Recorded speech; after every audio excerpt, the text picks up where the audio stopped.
hechos que dan fundamento, ¿no es cierto?, esta realidad económica motivada por hechos o que se han desencadenado hechos que dan lugar a todos estos reclamos. Así que los hechos pueden ser constitutivos, que son los que dan nacimiento, los constitutivos dan nacimiento a la relación jurídica entre las partes. El contrato, no sé, que yo le firmé al doctor, ese es un hecho constitutivo de ese contrato. Y él lo presenta.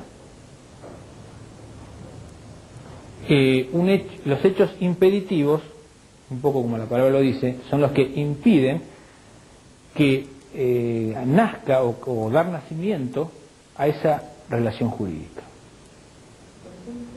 Por ejemplo, negar la firma.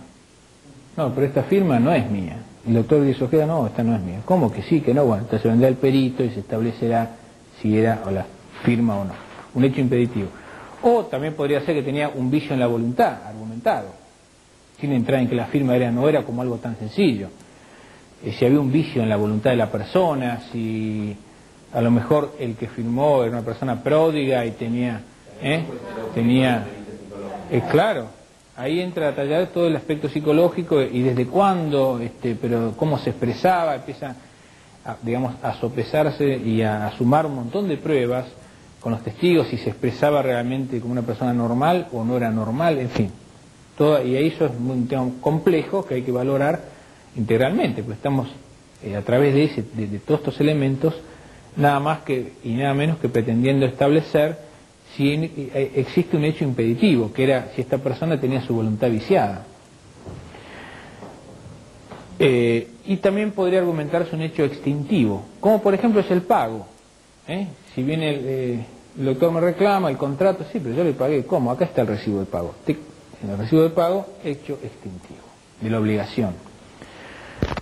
Es una forma, esto de sintetizar las defensas que puede argumentar el demandado, las defensas de fondo, digamos así, las defensas sustanciales no porque sean sustanciosas, sino sustanciales porque hacen el derecho argumentado en la demanda. Y entonces, según sea la defensa que se mantenga, podríamos calificarla como la defensa basada en un hecho constitutivo, impeditivo o extintivo. Porque fíjense ustedes que puede ser al revés la cosa, no que él reclame el cumplimiento del contrato, sino a la inversa, que yo reclame la nulidad del contrato, por ejemplo. Con lo cual, ¿qué quiere decir? Que yo en la demanda estoy argumentando un hecho impeditivo.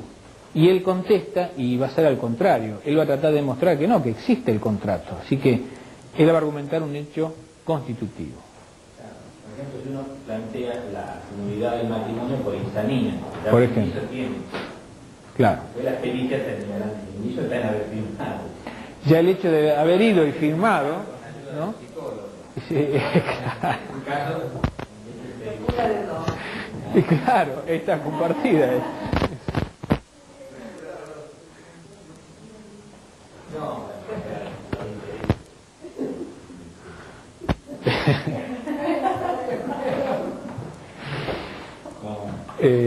No sé si quieren hacer un descanso o querés que sigamos. No, yo lo único que le haría un comentario en el sentido de que cualquiera sea el contexto, muchas veces los peritos toman conocimiento del expediente. Sin meterse en profundidades jurídicas, es muy importante ver la descripción de los hechos que se han hecho en la demanda, más allá de los puntos de vista, porque muchas veces no se feliz en el planteamiento de los productos. Entonces, si uno va directamente a ver una demanda y la lista de negatividades o de cosas, uno puede más o menos tener una idea,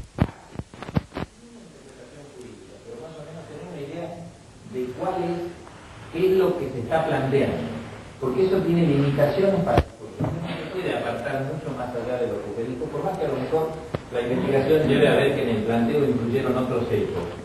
A lo mejor lo va a tener en cuenta o no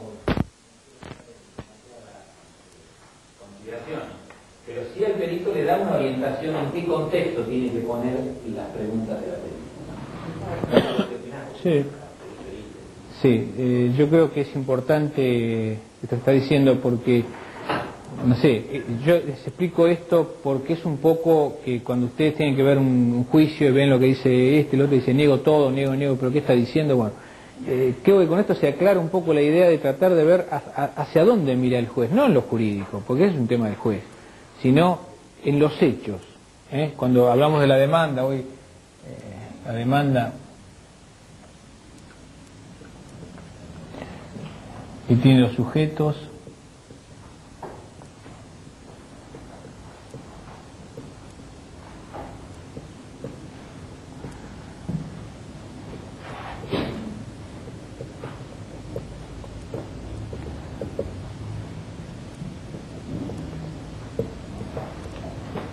si yo, por supuesto, los sujetos activo y pasivo, actor y demandado, yo reclamo, el doctor me reclama tantos pesos. Ajá.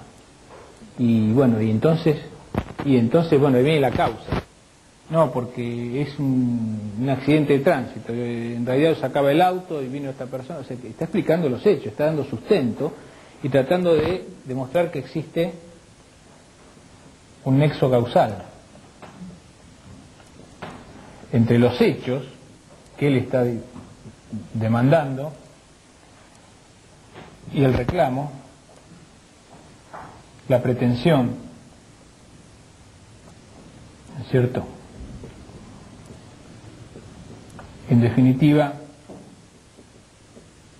si existe ese nexo causal, entonces él va a tener el derecho al reclamo.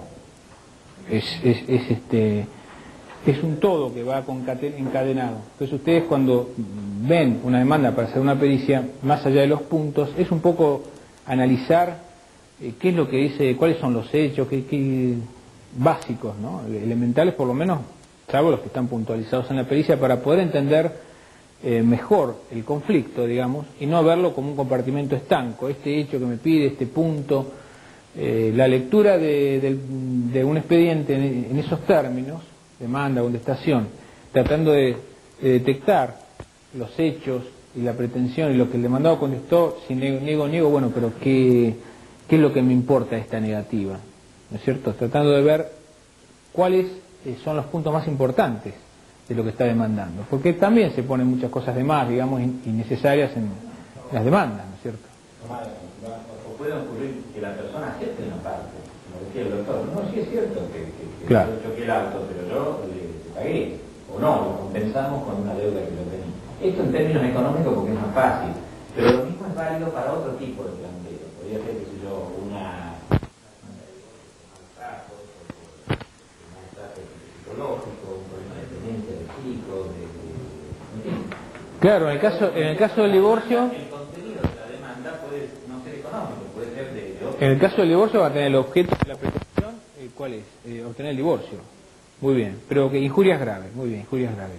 Y entonces va a tener que explicar la causa, es decir, los hechos en los cuales se sustenta ese reclamo. No, lo que pasa es que esta persona descalificaba públicamente a su cónyuge, se burla de él, etcétera, etcétera. Bueno, una serie de hechos, esos son los hechos que si, en el caso de ser probados, digamos, van a determinar que el juez pueda hacer lugar a la demanda.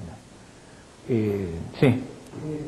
¿Qué ocurre si el monto de la demanda es considerado por otra parte desmesurado, como fuera de... exorbitante, digamos? ¿Qué ocurre? Bueno, en principio no ocurre nada.